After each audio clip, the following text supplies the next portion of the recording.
the things you discover when you set your heart on following Jesus is that the rest of the world is not going to be standing by and cheering you on. In fact, far from it. Not long after I became a Christian, a few decades ago now, the IT consulting firm of which I was part owner had the opportunity to bid for a rather large government project in the developing world. But the simple reality was that unless you paid the bribes to the various officials, you were completely wasting your time bidding.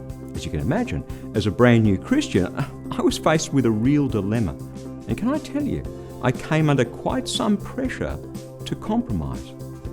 It happens in every corner of our lives, because when you decide to believe in Jesus, when you decide to follow Jesus, when you decide to live your life for Him, let me tell you, the world is not going to be at all that happy with you.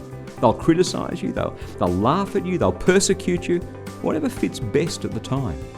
You see, those people want you to believe that their way, the world's way, is the way of freedom, of success, of enjoyment. The world wants you to believe that following Jesus somehow robs you of your freedom.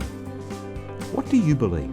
Who are you trying to please? Jesus or all those naysayers around you?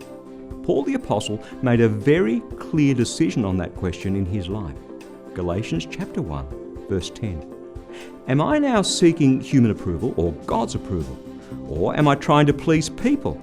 If I was still pleasing people, I wouldn't be a servant of Christ.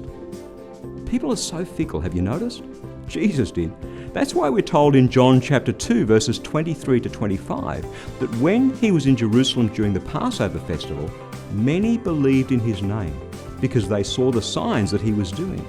But Jesus, on his part, would not entrust himself to them because he knew all people and needed no one to testify about anyone, for he himself knew what was in everyone. At some point, in every corner of our lives, in every thought, every decision, every action, each one of us has to decide who we're trying to please, people or God. And the way it tends to work is that it's not so much the big decision you make up front that matters. It's the little decisions that we make 100 times a day that together tell us who we're really trying to please. Come on, who are you trying to please with your life? Because if you're still seeking human approval, if you're still trying to please people, you wouldn't be a servant of Christ. That's God's word, fresh for you today.